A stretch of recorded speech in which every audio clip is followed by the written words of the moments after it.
اعوذ باللہ من الشیطان اللعین الرجیم بسم اللہ الرحمن الرحیم۔ کتاب گلشن احباب در کیفیت سیر و سلوک اولی الالباب آیت اللہ علامہ سید محمد صادق حسینی طحلانی کی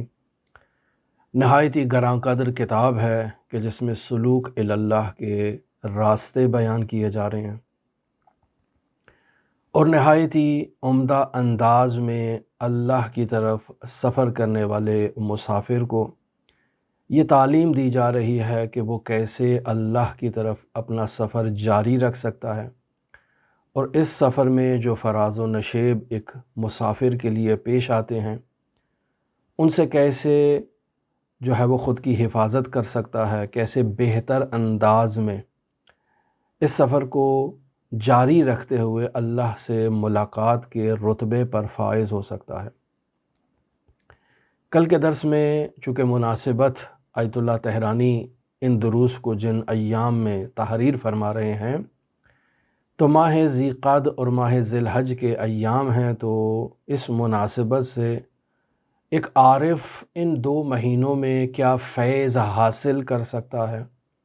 تو اسی مناسبت کے پیش نظر ماہ ذی قعدہ کے مراقبات کو بیان کیا اور نہایت ہی مختصر انداز میں آیت اللہ نے ان مراقبات کو بیان کیا ہے۔ ہم نے عرض کیا کہ ہم تھوڑا تفصیل کے ساتھ ان مراقبات کو بیان کریں گے، اور گزشتہ کل کے درس میں ہم نے ماہ ذی قعدہ کے جو ہے وہ کچھ مراقبات کو بیان کیا 15 ذی قعد تک، اور آج ہم بیان کریں گے 15 ذی قعد کے بعد جو اس ماہ کے اہم مراقبات ہیں انہیں آپ کی خدمت میں بیان کیا جائے۔ مثلا اس مہینے میں 23 ذی قعد نہایت اہمیت کی حامل ہے، 25 ذی قعد نہایت اہمیت کی حامل ہے، اور ذی قعد کی آخری تاریخ چاہے 29 ہو چاہے 30 ہو وہ نہایت اہمیت کی حامل ہے۔ ہم 25 سے آغاز کرتے ہیں جو نہایت ہی اہم دن ہے عمل کے اعتبار سے، اور اس دن کو دہو العرض کے عنوان سے یاد کیا جاتا ہے، اور ایک یہ اصطلاح ہے دہو العرض۔ جب آپ کلمہ سنتے ہیں تو یہ ایک اصطلاح ہے جو قرآن مجید میں سورہ نازعات کی آیت نمبر 30 سے استخراج کی گئی ہے اور حاصل کی گئی ہے۔ روایات میں اس 25 ذی قعد یعنی رات کو، 25 ذی قعد کی رات کو اور 25 ذی قعد کے دن کو دہو العرض کے عنوان سے یاد کیا جاتا ہے۔ اگر ہم دہو العرض کا آپ کی خدمت میں تعارف کرائیں تو دہو یعنی بچھانا، یعنی پہن کرنا، بچھا دینا، جیسے آپ ایک کارپٹ کو زمین پر بچھا دیتے ہیں۔ تو یہاں یہ کلمہ دہو العرض کیسے آغاز ہوا؟ تو عزیزان محترم، خداوند متعال نے سب سے پہلے آسمان کا جو شامیانہ ہے اسے نصب کیا، دن رات کو خداوند متعال نے خلق فرمایا، اور پھر خداوند متعال نے کرۂ زمین کی تخلیق فرمائی جو پہلے تخلیق ہوئی، لیکن خداوند متعال نے اس زمین کو بچھانے کا عمل بعد میں جو ہے وہ شروع کیا۔ کیسے یہاں محققین بیان کرتے ہیں کہ کرۂ ارض ایک آتش کا ایک گولا تھا، جیسے بالکل سورج ہے، آگ برساتا ہے، آگ کا ایک گولا ہے، زمین بھی ایسے آگ کا ایک گولا تھی۔ خداوند متعال نے اسے ٹھنڈا کرنے کے لیے اسے پانی میں ڈبو دیا، اور پھر آہستہ آہستہ وقت گزرنے کے ساتھ یہ زمین پانی میں ٹھنڈی ہوئی، اور ٹھنڈے ہونے کے نتیجے میں اس میں مٹی ایجاد ہوئی، اور پھر آہستہ آہستہ اس مٹی کی خشکی کو خداوند متعال نے جو ہے وہ زمین سے، اس سے پانی سے باہر نکالنا شروع کیا اور آغاز کیا۔ بس یہاں ارض سے مراد وہ مٹی ہے، یعنی پانی کی وہ سطح ہے، زمین کی وہ سطح ہے جو پانی سے باہر نکلی ہے۔ پس دہو الارض سے مراد کیا ہے؟ دہو الارض سے مراد یہی لی جاتی ہے کہ تمام یہ زمین کا جو ایک گولا ہے، زمین کا جو ایک کرہ ہے، کرۂ خاکی جسے کہا جاتا ہے، یہ پانی میں ڈوبا ہوا تھا، اور سب سے پہلی جگہ جو خشکی پانی سے خشک ہو کر باہر جس نے زمین سے اپنا منہ باہر نکالا ہے، تو اس منہ نکالنے کی کیفیت کو دحب الارض کہا جاتا ہے۔ اور سب سے پہلی زمین جس نے پانی سے اپنا منہ باہر نکالا اور وہ زمین خشک ہوئی، وہ مکہ معظمہ میں خود کعبۃ اللہ کی زمین ہے۔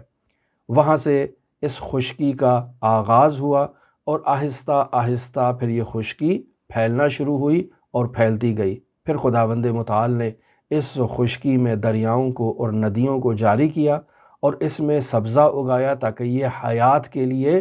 قابل استفادہ ہو سکے، یعنی یہاں زندگی بسر کی جا سکے۔ پس جس دن مکہ کے نیچے سے، مکہ معظمہ میں بیت اللہ کے نیچے سے، اللہ کے گھر کے نیچے سے یہ زمین نے اپنا منہ نکالا، تو اس جگہ کو جو ہے وہ سے منہ نکالنے کو دحب الارض کہتے ہیں۔ اور اسی جگہ پر جو سب سے پہلے زمین کا ٹکڑا پانی کی جو تہ ہے اس سے باہر جس نے اپنا منہ نکالا ہے، اسے مکہ کی زمین، اور مکہ میں بھی بیت اللہ کی زمین کہا جاتا ہے، یعنی اسی مقام پر اللہ نے اپنے گھر کی تعمیر کا حکم دیا چونکہ وہ مبدا ہے۔ لہٰذا خداوند متعال سورہ نازعات کی آیت نمبر 30 میں زمین کا جو ہے وہ اپنا منہ باہر نکالنا اور زمین کا پھیل جانا، اس کی طرف اشارہ فرما رہا ہے، وَالْأَرْضَ بَعْدَ ذَلِكَ دَحَاهَا، کہ اس کے بعد خداوند متعال نے زمین کو پھیلانا جو ہے وہ بچھانا اور پھیلانا جو ہے وہ اس کو آغاز کیا۔ یہ خداوند متعال سورہ شمس کی آیت نمبر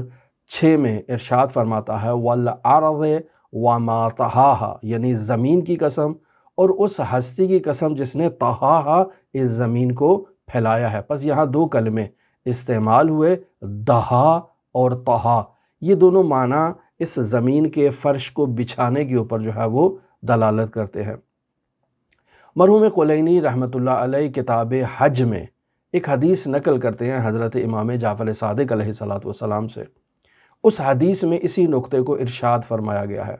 ارشاد ہوتا ہے، ان اللہ عز وجل دحا الارض من تحت القعبۃ الی منی، کہ خداوند متعال نے زمین کو کعبہ کے نیچے سے، کعبہ کے نیچے سے جب ہم کہتے ہیں تو اس کا ہرگز یہ مطلب نہیں کہ اس وقت کعبہ موجود تھا، بلکہ وہ جگہ جہاں کعبہ اس وقت موجود ہے اور وہ جو کعبہ کے نیچے زمین ہے، وہاں سے خداوند متعال نے جو ہے وہ اس کو پھیلانا شروع کیا۔ بس بے شک اللہ تبارک و تعالیٰ نے زمین کو پھیلانا شروع کیا، کعبہ کے نیچے جو زمین ہے وہاں سے خداوند متعال نے اس کو پھیلانا شروع کیا اور پھیلایا منا تک۔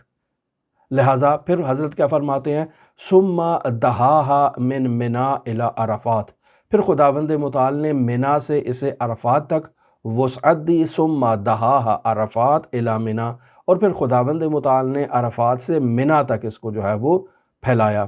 فالارض من عرفات، پس زمین عرفات سے ہے، وعرفات من منا، اور عرفات منا سے ہے، ومنا من کعبہ، اور منا کعبہ سے ہے۔ تو یہ عزیزان محترم حدیث موجود ہے۔ پھر مرحوم مجلسی رحمۃ اللہ علیہ اپنی کتاب بحار الانوار جلد نمبر 11 ہے، صفحہ نمبر 217 پر حضرت امام علی ابن موسیٰ الرضا علیہ الاف و تحیت و ثنا سے اسی 25 ذی قعد کو دحب الارض کے عنوان سے متعارف فرما رہے ہیں، اور حدیث میں کیا ہے، فی 25 من ذی قعد نشرت الرحمہ، یعنی 25 ذی قعد کو اللہ تبارک و تعالیٰ نے اپنی رحمت کو نشر کیا، وَدُحِّیَتْ فِیہَا الْأَرْضُ، اور اسی تاریخ کو خداوند متعال نے زمین کو پھیلانا شروع کیا، وَنُصِبَتْ فِیہَا الْقَعْبَةُ، اور اسی جگہ پر خداوند متعال نے اپنے کعبہ کو نصب کیا، وَحَبَتَ فِیہَا آدم، اور خداوند متعال نے اسی سرزمین کعبۃ اللہ میں جو ہے وہ حضرت آدم کو جو ہے وہ جنت سے زمین پر جو ہے وہ خداوند متعال نے بھیجا۔ بس دحب الارض کا تعارف کیا ہوا؟ دحب الارض کا تعارف یہ ہوا کہ یہ ایک اصطلاح ہے جو سورہ نازعات کی آیت نمبر 30 سے استخراج کی گئی ہے، اور اس کا مطلب یہ ہے کہ خداوند متعال نے زمین کو پھیلانا شروع کیا۔ یہ ایک اصطلاح یہاں سے ایجاد ہوئی ہے، اور اس کی تشریح علماء نے اسی انداز میں کی ہے کہ زمین کا یہ گلوب جو ہے پورا کا پورا پانی میں ڈوبا ہوا تھا، مکمل ڈوبا ہوا تھا۔ پھر سب سے پہلی وہ زمین جس نے پانی سے اپنے منہ کو باہر نکالا وہ مکہ میں یہی کعبۃ اللہ کی زمین تھی، یہیں پر خداوند متعال نے آدم کو زمین پر بھیجا اور اسی جگہ پر خداوند متعال نے جو ہے وہ کعبۃ اللہ کو تعمیر کرنے کا حکم دیا۔ حضرت ابراہیم و حضرت اسماعیل نے اسے تعمیر کیا، اور پھر مرحوم آیت اللہ حسن زادہ آملی اپنی کتاب میں لکھتے ہیں کہ یہ زمین کا پانی میں ڈوب جانا اور پانی سے اس کا اپنے سر کو باہر نکالنا، یہ صرف ایک دفعہ وقوع پذیر نہیں ہوا، بلکہ یہ بار بار وقوع پذیر ہوتا ہے، اور پوری انسانیت کا ایک سرکل جب اس دنیا میں کمپلیٹ ہو جاتا ہے تو یہ زمین پانی میں ڈوب جاتی ہے، پھر خداوند متعال اسے باہر نکالتا ہے، تو یہ دہو الارض کے اعتبار سے جو ہے وہ آغاز ہوتی ہے، زمین پھیلنا شروع ہوتی ہے، اور دوبارہ جو ہے وہ اس میں خداوند متعال اپنی خلق کو ایجاد کرتا ہے۔ ایک ایسا مطلب آیت اللہ حسن زادہ آملی نے اپنی کتاب رتق و فتق میں بیان کیا ہے۔ اب اگلا موضوع جسے آپ کی خدمت میں بیان کروں وہ دہو الارض کے اعمال ہیں۔ عزیزان محترم، دہو الارض ایک نہایتی مبارک دن کو کہا جاتا ہے، اور اس دن روزہ رکھنے کی بہت فضیلت بیان کی گئی ہے۔ مرحوم توسی رحمۃ اللہ علیہ تہذیب الاحکام جلد نمبر 4 ہے، صفحہ نمبر 305 ہے، اور حدیث نمبر 4 کے تحت بیان کرتے ہیں کہ 4 دن ایسے ہیں کہ جن دنوں میں روزہ رکھنا بہت پر فضیلت کا حامل ہے۔ مثلا 27 رجب رسول خدا صلی اللہ علیہ وآلہ وسلم کی بعثت کا دن ہے، اور اس دن روزہ رکھنا بہت ہی فضیلت کا حامل ہے۔ 17 ربیع الاول رسول خدا صلی اللہ علیہ وآلہ وسلم کے میلاد اور حضرت امام جعفر صادق کے میلاد کا دن ہے، اس دن روزہ رکھنا بہت ہی پر فضیلت دن ہے۔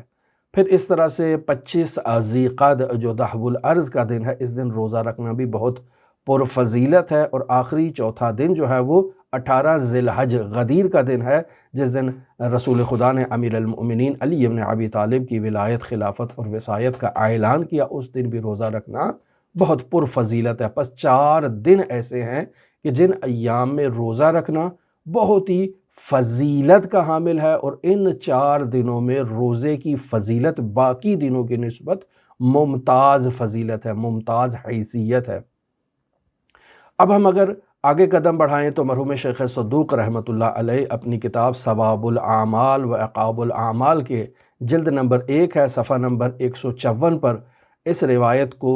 بیان کرتے ہیں، جیسے ہمارے باقی جو شخصیات ہیں انہوں نے بھی نقل کیا ہے، جیسے مرحوم سید ابن طاؤس نے الاقبال میں، مرحوم شیخ عباس قمی نے مفاتیح الجنان میں روایت ہے حسن بن علی اوشاہ، یہ ایک صحابی ہیں، یہ اس روایت کو نقل کرتے ہیں۔ یہ کیا کہتے ہیں؟ کنت مع ابی وانا غلام، میں اپنے والد بزرگوار کے ساتھ جوانی کے عالم میں جو ہے وہ فتعشینا عند الرضا، یعنی یہ کہنا چاہ رہے ہیں کہ میں اور میرے والد جب میں جوانی میں تھا، میں اپنے والد کے ساتھ امام علی ابن موسیٰ الرضا کی بارگاہ میں شرف یاب ہوا رات کے وقت، فتعشینا عند الرضا، تو ہم نے امام رضا کی بارگاہ میں بیٹھ کر کھانا تناول کیا رات کا۔ لیلتا، اور وہ رات کون سی تھی؟ لیلتا 25 من ذی القعدہ، تو وہ 25 ذی القعدہ کی رات تھی جس رات یہ واقعہ پیش آیا کہ میں اپنے بابا کے ساتھ امام رضا کے پاس گیا اور ہم نے مل بیٹھ کر کھانا کھایا۔ فقال، تو حضرت نے کہا لیلہ 25 من ذی القعدہ کے 25 ذی القعدہ کی رات جو ہے ولدا فیہا ابراہیم علیہ السلام، اس رات کو حضرت ابراہیم کی ولادت ہوئی ہے۔ وولد فیہا عیسی ابن مریم علیہ السلام، اور اسی رات عیسی ابن مریم کی بھی ولادت ہوئی تھی۔ وفیہا دحیت الارض من تحت الکعبہ، اور اسی رات خداوند متعال نے زمین کو کعبۃ اللہ کے نیچے سے جو زمین ہے وہاں سے خداوند متعال نے زمین کو پھیلانا شروع کیا اور خشکی کو ظاہر کرنا شروع کیا پانی کے نیچے سے۔ یہاں سے فضیلت ظاہر ہو رہی ہے۔ حضرت کیا فرماتے ہیں؟ فمن صام ذالک الیوم، جو اس 25 ذی القعدہ کے دن روزہ رکھے گا، کانا کمن صام 60 شہرن، تو گویا کہ اس نے 60 سال روزہ رکھا ہے۔ اب 60 سال روزہ رکھنے کا ایک معنی یہ بھی کیا جا سکتا ہے کہ ہر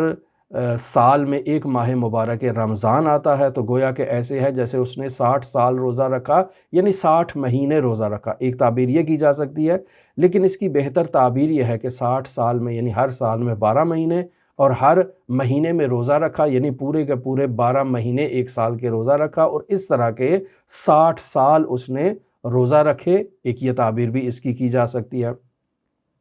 پھر ایک دوسری روایت میں مرحوم شیخ عباس قمی آگے نقل کرتے ہیں کہ آج ہی کے دن یعنی 25 ذی القعدہ کو حضرت صاحب العصر والزمان علیہ الصلاۃ والسلام قیام کریں گے اور ظہور فرمائیں گے۔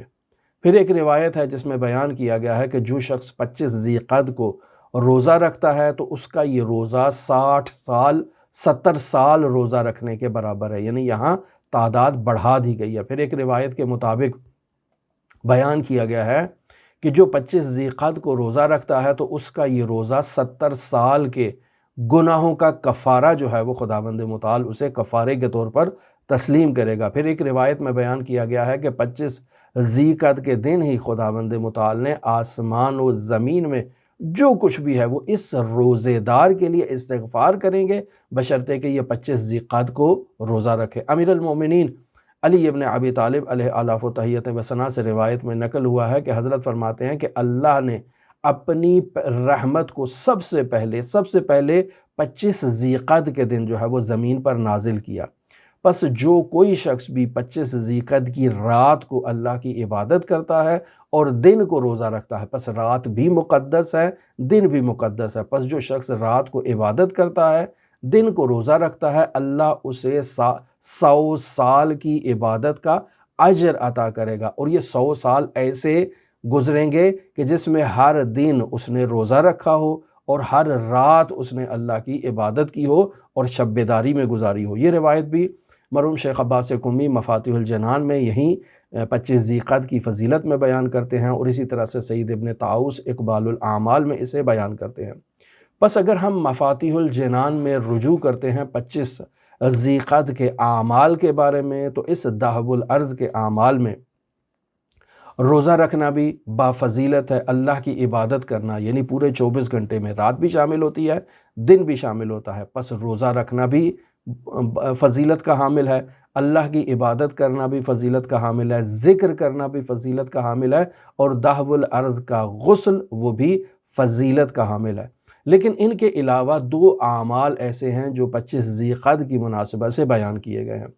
ایک عمل جو بیان کیا گیا ہے وہ ہے نماز ادا کرنا، یعنی سورج طلوع ہونے کے بعد 25 ذی القعدہ کا سورج جیسے ہی طلوع ہو، وہاں سے اس کا وقت آغاز ہوتا ہے، اور جب تک یہ ظہر کا وقت باقی رہتا ہے اس وقت تک یہ نماز پڑھی جا سکتی ہے، لیکن جس قدر آپ ظہر کے قریب اس نماز کو ادا کریں گے اس کی فضیلت میں اضافہ ہوگا۔ 2 رکعت نماز ہے، اور ہر رکعت میں الحمد کے بعد 5 مرتبہ سورہ شمس کی تلاوت کرنا ہے، اور جب یہ نماز کمپلیٹ ہو جائے تو پھر انسان نے سلام کہنا ہے، اور سلام کہنے کے بعد انسان نے کیا کہنا ہے؟ لا حول ولا قوت الا باللہ العلی العظیم، یہ کہنا ہے، اور پھر اس کے بعد دعا پڑھنی ہے۔ وہ دعا کون سی ہے؟ وہ دعا یہ ہے کہ انسان اللہ کی بارگاہ میں کہے یا مقیل العثرات اقلنی عثرتی، یا مجیب الدعوات اجب دعوتی، یا سامع الاصوات اسمع صوتی، وارحمنی وتجاوز عن سیئاتی وما عندی یا ذا الجلال والاکرام۔ یہ دعا انسان قرأت کرے۔ پھر دوسرا عمل جو اس دہب الارض کے عنوان سے بیان کیا گیا ہے وہ ہے شیخ رحمۃ اللہ علیہ نے اپنی کتاب مصباح المتحجد میں جو دعا بیان کی ہے، اور اس دعا کا آغاز ان کلمات سے ہوتا ہے اللہم داحی القعبۃ وفالق الحبۃ۔ اس دعا کی قرأت کرنا بھی مستحب ہے، یہ آپ مفاتیح الجنان میں تلاش کر سکتے ہیں۔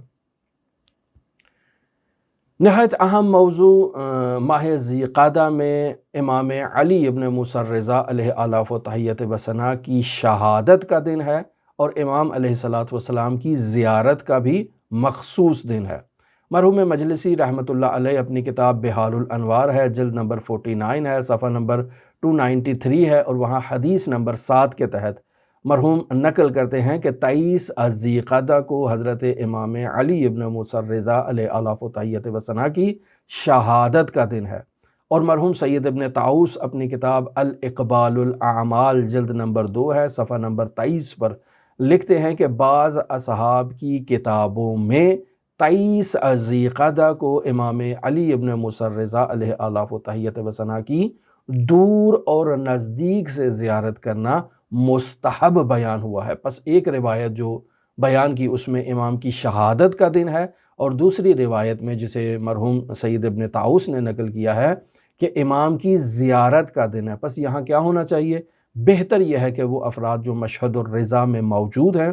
وہ امام علی ابن موسیٰ الرضا علیہ آلاف و تحیت و ثنا کی حتماً ضروراً زیارت کریں، اور وہ افراد جو مشہد الرضا میں موجود نہیں ہیں وہ جس جس جگہ پر جس نقطے پر بھی زندگی بسر کر رہے ہیں وہاں سے علی ابن موسیٰ الرضا علیہ آلاف و تحیت و ثنا کی زیارت کریں، من مکان بعید، یعنی دور سے امام رضا علیہ السلام کی زیارت کریں، گویا کہ ایسے ہے جیسے وہ مشہد الرضا میں موجود ہیں اور امام رضا علیہ السلام کی زیارت کریں۔ مرحوم علامہ حسینیہ طہرانی رحمۃ اللہ علیہ 25 ذیقعد کے دن امام رضا علیہ السلام کی زیارت کو خاص اہمیت دیا کرتے تھے، اور یہاں چونکہ ہم مشہد الرضا میں موجود ہیں تو معلوم ہے کہ یہ 23 ذیقعد کا دن امام کی زیارت کا مخصوص دن ہے، اور اس دن یہاں باقاعدہ بہت لوگ دور دراز سے اہتمام کر کے آتے ہیں تاکہ امام علی ابن موسیٰ الرضا کی زیارت کی جائے۔ لہٰذا مرحوم علامہ حسینیہ طہرانی سالکان طریق اللہ کو تاکید کر رہے ہیں کہ 23 ذیقعد کو امام علی ابن موسیٰ الرضا علیہ آلاف و تحیت و ثنا کی زیارت کو ترک نہ کیا جائے، اور یقیناً حضرت کی زیارت کے لیے جو ہے وہ اہتمام کیا جائے، چاہے مشہد میں موجود ہیں چاہے میں مکان بعید حضرت کی زیارت کر رہے ہیں۔ آخری موضوع جو مراقبات ماہ ذیقعد میں نہایت اہمیت کا حامل ہے، اور وہ افراد جو اللہ کی طرف سفر کر رہے ہیں ان سالکان طریق اللہ کو اس دن میں جو ہے وہ خاص اہتمام کرنا چاہیے، وہ حضرت امام محمد تقی الجواد علیہ السلام کی شہادت کا دن ہے۔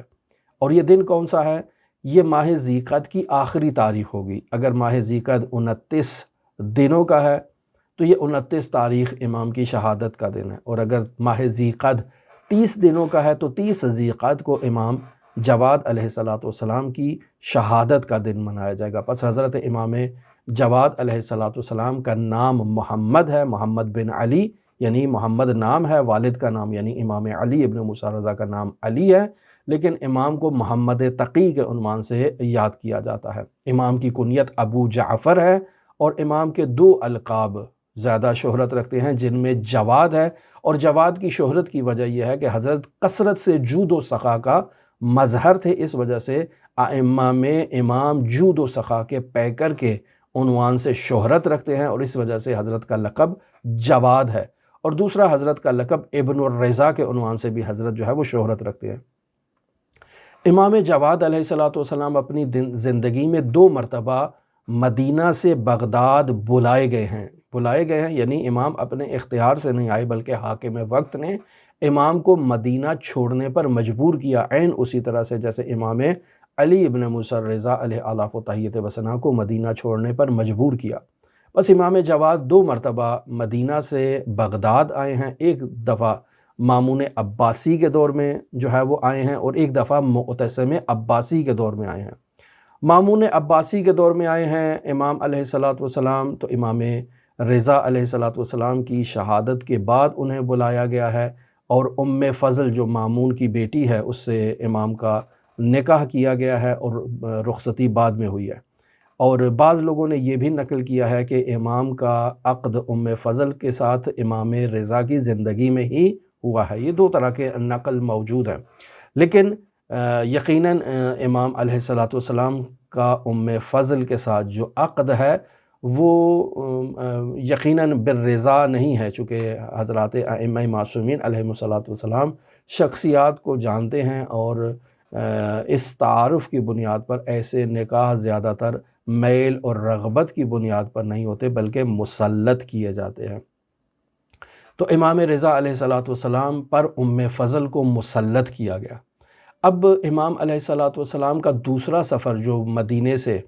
بغداد کی طرف ہوا وہ معتصم عباسی کی بیعت کے بعد ہوا، یعنی جب لوگوں نے معتصم عباسی کی بیعت کر لی تو حضرت کے مدینہ میں اس وقت موجود تھے، تو معتصم نے مدینہ کے والی کے نام خط تحریر کیا،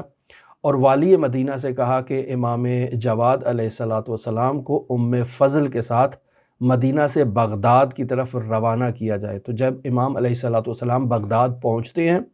تو امام کا بہت احترام کیا جاتا ہے، بہت رسپیکٹ دی جاتی ہے امام کو، اور فضل کو تحفے و تحائف دیے جاتے ہیں۔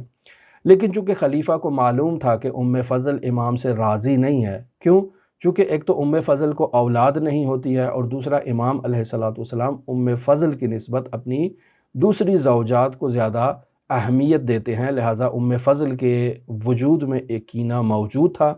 اور اس کینے سے جو ہے وہ استفادہ کرتے ہوئے معتصم عباسی نے فضل کو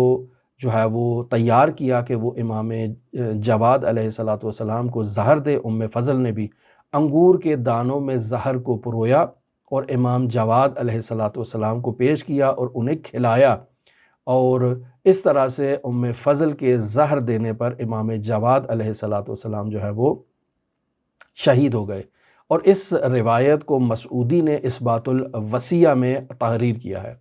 دوسرا اہم عامل جو بہت زیادہ شہرت رکھتا ہے اور زیادہ اسی پر ہی اعتماد کیا جاتا ہے، وہ ہے قاضی بغداد نے جو ہے وہ معتصم کو امام کی شکایت لگائی، جس کے نتیجے میں امام کی شہادت واقع ہوئی۔ اس واقعے کو تفسیر عیاشی جلد نمبر 1 ہے، صفحہ نمبر 319 اور 320 پر اسے تحریر کیا گیا ہے، اور بھی کتابوں میں یہ موجود ہے کہ احمد بن ابی داؤد یہ بغداد کا قاضی ہے۔ بھرے دربار میں ایک کیس آتا ہے جس میں بڑی بڑی شخصیات موجود ہیں کہ ایک چور ہے، اس کے ہاتھ کاٹنے ہیں، تو اس کے ہاتھ کہاں سے کاٹے جائیں؟ تو یہ مسئلہ پیش آتا ہے کہ اس کی دلیل بھی دینا ہے۔ تو قاضی جو ہے وہ اس کا ایک نظریہ ہوتا ہے، دربار میں موجود دوسرے افراد ان کے بھی اپنے اپنے نظریات موجود ہوتے ہیں۔ مثلا کوئی کہتا ہے کہ اس چور کے ہاتھ ہتھیلی سے کاٹ دیے جائیں، کوئی کہتا ہے کہ نہیں، ہتھیلی سے کاٹنا نہیں ہے بلکہ اس کے ہاتھ جو ہیں وہ کوہنیوں سے کاٹا جائے۔ لہٰذا دلیل کیا لیتے ہیں؟ کہ دلیل لیتے ہیں کہ قرآن مجید میں وضو کی جو آیت ہے،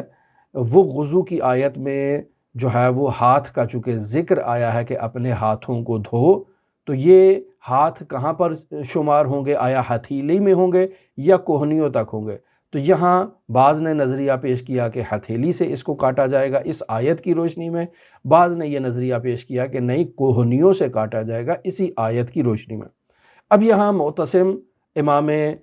جواد علیہ الصلاۃ والسلام حضرت ابو جعفر امام محمد تقی کو مخاطب قرار دے کر کہتا ہے کہ آپ بھی اپنی نظر دیں۔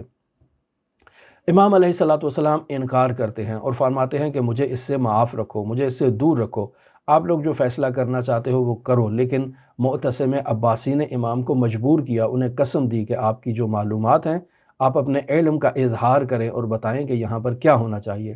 تو امام علیہ الصلاۃ والسلام فرماتے ہیں کہ چونکہ اب تم نے مجھے قسم دی ہے تو اس قسم کی وجہ سے میں بتاتا ہوں کہ اس کے ہاتھ کی ہتھیلی کو نہیں کاٹا جائے گا بلکہ اس کے ہاتھ کی 4 انگلیوں کو کاٹا جائے گا۔ دلیل کیا ہے؟ دلیل یہ ہے کہ وَإِنَّ الْمَسَاجِدَ لِلَّهِ، یعنی سجدے کے جو 7 اعضاء سجدہ کرتے وقت زمین پر رکھنا واجب ہیں، وہ اعضاء اللہ کے ساتھ مخصوص ہیں اور ان اعضاء کو نقصان نہیں پہنچایا جا سکتا ہے۔ لہٰذا ایک نمازی نے جب زمین پر سجدہ کرنا ہے تو 7 مقامات کا زمین پر رکھنا واجب ہے، جن میں انسان کی پیشانی ہے، جن میں انسان کے دونوں ہاتھ کی ہتھیلیاں ہیں، جس میں انسان کے دونوں گھٹنے ہیں، انسان کے پیروں کے انگوٹھے ہیں، یہ 7 اعضاء ہیں۔ البتہ بعض لوگوں نے 7 کی جگہ پر 8 اعضاء کا بھی ذکر کیا ہے، جس میں ناک کی نوک ہے کہ اسے بھی زمین پر لگانا جو ہے وہ واجب ہے۔ لہٰذا یہ 7 اعضاء لگانا زمین پر واجب ہے، اور ان 7 اعضاء میں ہاتھ کی ہتھیلی ہے۔ یہ ہاتھ کی ہتھیلی اللہ کے ساتھ مخصوص ہے، اسے جو ہے وہ ایک نمازی سے چھینا نہیں جا سکتا چونکہ یہ اللہ کے ساتھ مخصوص ہے۔ بس ہاتھ کا اطلاق کس پر ہوگا؟ حضرت فرماتے ہیں کہ 4 انگلیاں جب کاٹ دی جائیں گی تو ہاتھ باقی نہیں رہے گا، وہ جو اشیاء کو اخذ کرتا ہے، پکڑتا ہے، یہ وہ ہاتھ بھی باقی نہیں رہے گا، اور یہ اللہ کا موضع ہے جو اللہ کے ساتھ مخصوص ہے، جو نماز کے وقت زمین پر لگانا ہے یہ بھی زمین پر لگانا باقی رہ جائے گا۔ تو امام کا یہ فیصلہ اور امام کا یہ حکم سن کر سب متعجب ہوئے اور اسی پر عمل کیا گیا۔ لیکن بعد میں قاضی جو ہے وہ معتصم کے پاس آتا ہے اور اسے کہتا ہے کہ اگر میں ایک بات کہوں تو آپ برا نہ مانو، یہ بات جو میں آپ کو کہہ رہا ہوں در واقع یہ بات جو ہے وہ بہت ہی خطرناک قسم کی ہے، اور وہ یہ ہے کہ آپ بھرے دربار میں ایک ایسے شخص سے سوال کرتے ہیں ابو جعفر سے کہ جو اس بات کا عقیدہ رکھتا ہے کہ وہ خلافت کا مستحق ہے اور آپ نے خلافت کو غصب کر رکھا ہے اور آپ زبردستی اس خلافت پر غاصب ہیں۔ یہ صرف اس کا نظریہ نہیں ہے بلکہ تمہارے دربار میں موجود اکثر افراد کا یہی نظریہ ہے کہ تم خلافت کے مستحق نہیں ہو، اصل خلافت کا مستحق ابو جعفر محمد تقی علیہ السلام ہے، محمد بن علی، تو وہ خلافت کے مستحق ہیں، تم نے تو قبضہ کر رکھا ہے، لہٰذا تمہارا بھرے دربار میں ایسے شخص سے سوال کرنا یہ باعث بنے گا کہ تمہاری محبوبیت کم ہو جائے، تمہارا خلافت کا جو رعب و دبدبہ ہے، جو مقام ہے وہ کم ہو جائے، لہٰذا تمہیں اس بارے میں کوئی چارہ دیکھنا ہوگا۔ لہٰذا معتصم نے اپنے وزیر کو حکم دیا کہ تم امام محمد تقی علیہ السلام کو اپنے گھر دعوت دو اور ان کے کھانے میں زہر ملاؤ۔ تو یہ جو ہے وہ وزیر اسی طرح کرتا ہے، معتصم کے حکم پر امام علیہ السلام کو جو ہے وہ دعوت دیتا ہے، بڑی ان کی خوشامد کرتا ہے کہ آپ آئیں، مجھے آپ کی جو ہے وہ دعوت کرنا ہے، اس طرح سے یا اس طرح سے ہے، تو امام کو دعوت کرتا ہے اور امام کے کھانے میں زہر ملا دیتا ہے۔ لیکن اس تمام جو زہر کے ماجرے کا جو منبع اور اصل اکسانے والا شخص تھا وہ قاضی بغداد تھا، لیکن کس کے حکم پر ہوا؟ یہ معتصم عباسی کے حکم پر امام جواد علیہ السلام کو زہر دی گئی۔ تیسرا جو نظریہ بیان کیا جاتا ہے جس کو مناقب آل ابی طالب میں بیان کیا گیا ہے، جلد نمبر 4 ہے، صفحہ نمبر 384 پر وہ بیان کرتا ہے کہ معتصم نے اپنے غلام سے کہا کہ ایک شربت تیار کرو مخصوص اور اس شربت میں زہر ملایا جائے، اور ظاہراً مالٹے کا شربت ہے، اور اس شربت کو امام جواد کے سامنے پیش کیا جائے۔ تو دربار میں موجود ہیں، باقی درباری بھی ہیں، انہیں دوسرا شربت پلایا گیا، اور یہ شربت امام جواد کے لیے جو مخصوص تھا یہ معتصم کے خاص غلام نے امام کے سامنے پیش کیا۔ ان میں برف ڈالی گئی، انہیں ٹھنڈا کیا گیا اور سب سے کہا کہ اسے ابھی پئیں، ابھی پئیں۔ سب نے پی لیا۔ امام جواد کے سامنے جب شربت لایا گیا تو امام نے فرمایا کہ میں اسے رات کو پی لوں گا، ابھی نہیں پیتا، ابھی رہنے دیں آپ اس کو۔ تو وہاں غلام نے اصرار کیا کہ یہ بہت ٹھنڈا ہے، بہت گوارا ہے، ابھی پینے کے لائق ہے، بعد میں یہ پینے کے لائق نہیں رہے گا۔ تو امام کو مجبور کیا گیا اور اس طرح سے امام علیہ السلام نے اس جام زہر کو نوش فرمایا۔ پس نتیجہ کیا نکلتا ہے؟ نتیجہ یہ نکلتا ہے کہ اس ماہ ذی القعدہ کے آخری عشرے میں، یعنی آخری عشرے میں ایک تو 23 ذی القعدہ کی اہمیت ہے، شہادت امام رضا علیہ السلام کی مناسبت سے، اور زیارت کے مخصوص دن کی مناسبت سے۔ ایک اہمیت آخر ذی القعدہ میں نظر آتی ہے جو امام محمد تقی علیہ السلام کی شہادت کے نتیجے میں، سوگواری کے نتیجے میں ایک سالک اللہ کی طرف سفر کر سکتا ہے ان 2 ایام شہادت کی مناسبت سے۔ لیکن وسط میں جو 25 ذی القعدہ کا دن ہے یہ نہایتی اہمیت کا حامل ہے دہو الارض کے عنوان سے، اور اس دن کو خاص احترام اور خاص مقام حاصل ہے۔ اب آخر میں بیان کرتے چلیں کہ امام محمد تقی علیہ السلام کو بغداد میں دفن کیا گیا، امام موسیٰ کاظم علیہ السلام کے سر اقدس کے پچھلی سائٹ پر، یعنی میت کا منہ چونکہ کعبہ کی طرف ہوتا ہے تو امام موسیٰ کاظم آگے ہیں، پیچھے امام محمد تقی الجواد علیہ السلام ہے، اور چونکہ یہ 2 ہستیاں وہاں موجود ہیں اس وجہ سے اس علاقے کو کاظمین کہا جاتا ہے، یعنی امام موسیٰ بن جعفر علیہ السلام جو موسیٰ کاظم ہیں اور امام محمد تقی، تو چونکہ یہ 2 ہستیاں ہیں تو امام موسیٰ کاظم مقدم ہیں، تو اس وجہ سے کاظمین کو تثنیہ بنایا گیا جو امام موسیٰ کاظم علیہ السلام کے ساتھ جو ہے وہ مخصوص ہے، لہٰذا اس علاقے کو کاظمین کہا جاتا ہے۔ عین اسی طرح سے جیسے حضرت صدیقہ طاہرہ فاطمہ زہرا سلام اللہ علیہا کے 2 لخت جگر حضرت امام حسن مجتبیٰ اور حضرت حسین شہید کربلا ہے، لیکن چونکہ امام حسن مجتبیٰ پہلے ہیں لہٰذا ان کے نام کو تثنیہ بنا کر دونوں کے لیے استعمال کیا جاتا ہے اور حسنین کہا جاتا ہے۔ حسینین آپ نے کبھی تثنیہ نہیں دیکھا بلکہ حسنین ہمارے معاشروں میں رائج ہے، بچوں کا نام بھی رکھا جاتا ہے۔ تو خداوند متعال کی بارگاہ میں دعاگو ہیں کہ خداوند متعال ہمیں اس ماہ ذی القعدہ کے ان مناسبتوں کا خیال رکھنے اور احترام کرنے کی توفیق عطا فرمائے۔ دعاگو ہیں خداوند متعال اس ماہ ذیقعد یعنی جو بھی ماہ ذیقعد ہماری زندگی میں آئے ان میں ان مراقبات اور ان اعمال کا خیال رکھتے ہوئے ہم اللہ کی طرف سفر کرنے میں کامیابی حاصل کریں۔ دعا گو ہیں خداوند متعال منجی عالم بشریت حضرت صاحب العصر صاحب الامر صاحب الزمان کے ظہور میں تعجیل فرمائے اور ہمیں حضرت کے اصحاب و اعوان و انصار کی فہرست میں شمار فرمائے۔ اللہم صلی علی محمد و آل محمد وعجل فرج قائم آل محمد۔